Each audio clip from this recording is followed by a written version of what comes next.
مسیح میں میرے عزیزو، ہم سب سے پہلے اپنے چھپانے والا فضیلت مواب آرچ بشپ سبسٹین فرانسس شاہ کا شکریہ ادا کرتے ہیں، جو دن رات خاندانوں کی تعلیم و تربیت کے فکر مند رہتے ہیں۔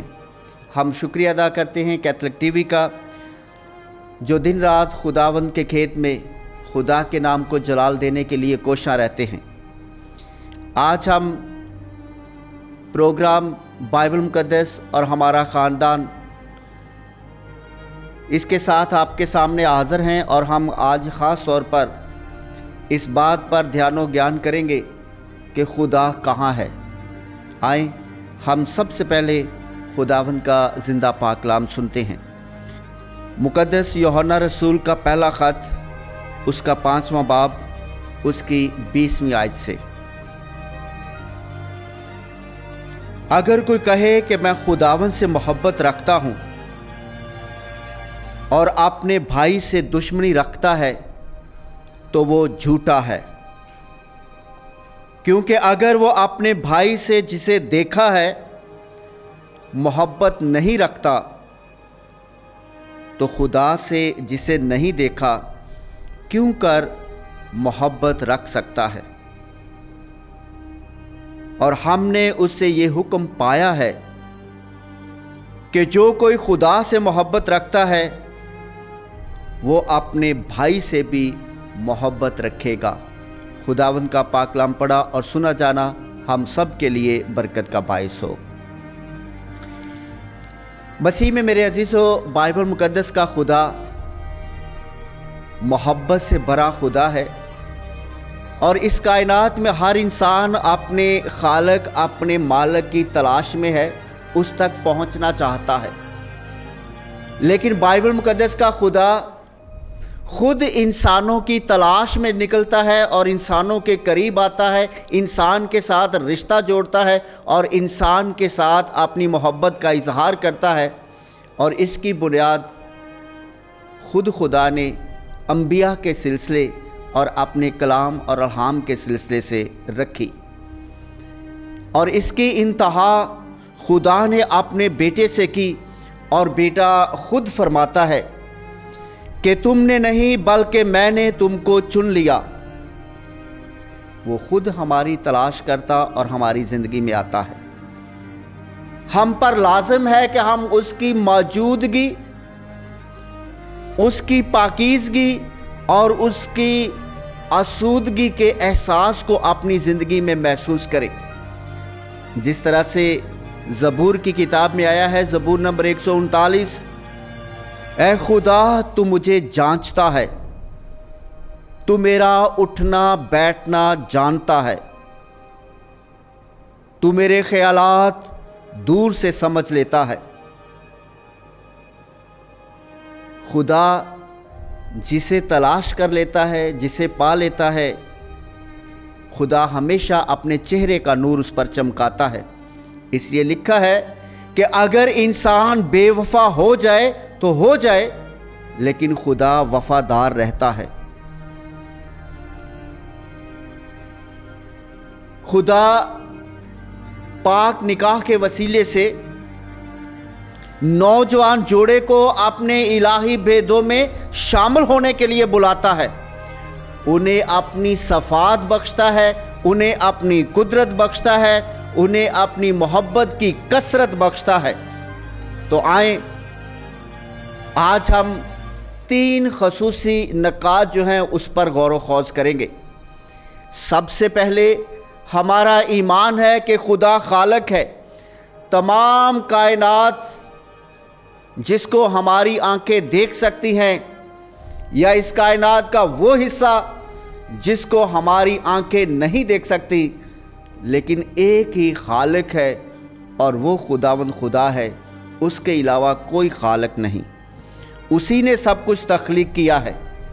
پھر ہم خدا کی دوسری صفت دیکھتے ہیں کہ جو کچھ خدا نے خلق کیا ہے، خدا اسے قائم رکھتا ہے۔ وہی ہے جو ہماری سانسوں کے تسلسل کو قائم رکھتا ہے، وہی ہے جو اس کا کائنات کے ہر ایک چیز کو بقا بخشتا ہے۔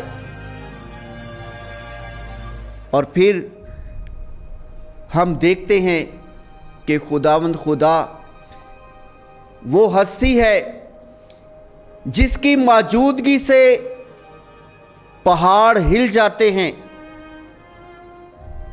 چٹانیں تڑک جاتی ہیں، اور وہی خداوند خدا ایک گہرا رشتہ انسان کے ساتھ قائم کر کے اس کے رسول فرماتے ہیں کہ اب میں نہیں بلکہ میرا خدا مجھ میں ہے اور میں اپنے خدا میں ہوں۔ اس قدر وہ گہرا رشتہ ہم سے رکھتا ہے تاکہ اپنی محبت کا تجربہ ہمیں کروا سکے۔ آئیں ہم ان 3 باتوں پر جو ہیں وہ غور و خوض کریں گے۔ جس طرح سے میں نے آپ کو بتایا کہ پاک نکاح کے وقت خدا نوجوان جوڑے کو اپنے الہی بھیدوں میں، اپنی قدرت میں، اپنی صفات میں شامل کرتا ہے۔ تو ہم دیکھتے ہیں کہ میاں بیوی کے سبب خدا ایک تیسرے شخص کو خلق کرتا ہے۔